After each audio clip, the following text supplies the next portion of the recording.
क्या अब बिना सिम कार्ड के व्हाट्सएप नहीं चलेगा? इस तरह की खबर अभी सोशल मीडिया पर खूब चल रही है।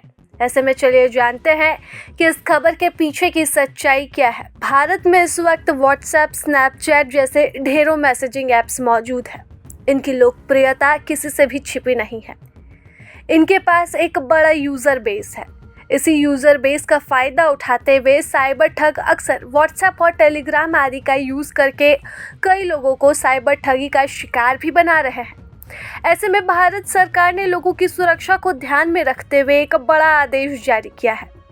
अब इस नए आदेश के तहत भारत में मैसेजिंग ऐप्स जैसे कि WhatsApp, Telegram, Signal, Snapchat, ShareChat, Jio chat, अटारी और जोश जैसे ऐप्स बिना एक्टिवेटेड सिम कार्ड के नहीं ओपन हो सकते हैं। जी हाँ, यह खबर सच है।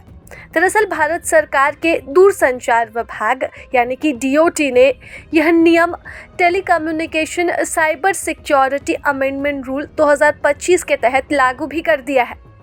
अब इस फैसले के तहत कंपनियां अब एक्टिव सिम कार्ड के साथ ही अपनी सर्विसेज दे पाएंगी।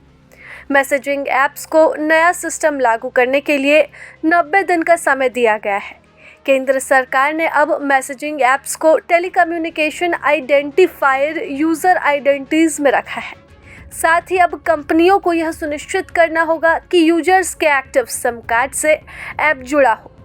अब व्हाट्सएप ऐप चलाने वालों के लिए भी नियम में बदलाव आया है। कंप्यूटर या लैपटॉप में व्हाट्सएप वेब 6 घंटे के बाद ऑटोमेटिक ही लॉग आउट हो जाएगा। उसके बाद यूज़र्स को दोबारा व्हाट्सएप वेब के QR को स्कैन करना होगा। इससे पहले आप एक बार स्कैन करने के बाद सिस्टम बंद कर दे और दोबारा खोले, व्हाट्सएप वेब आपका लॉगिन मिलेगा। लेकिन अब ऐसा नहीं होगा। अब नए नियम के तहत 6 घंटे के अंदर ही आपको दोबारा लॉगिन करना पड़ेगा। अधिकतर मैसेजिंग ऐप में यूज़र्स को पहली बार इंस्टॉल करते समय मोबाइल नंबर के वेरीफाई करने का मैसेज आता है।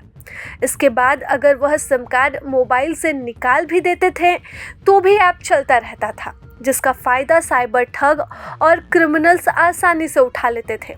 ऐसे में इस बात को ध्यान में रखते हुए अब नए नियम के तहत बिना सिम कार्ड के कोई भी व्हाट्सएप ऐप नहीं चल पाएगा। अब नए आदेश के तहत मैसेजिंग ऐप्स के लिए एक्टिव सिम कार्ड जरूरी है। अगर वह सिम कार्ड को स्मार्टफोन से भी निकाल देते हैं तो उनका मैसेजिंग ऐप बंद हो जाएगा। डेडलाइन के मुताबिक नया नियम फरवरी 2026 से लागू होगा।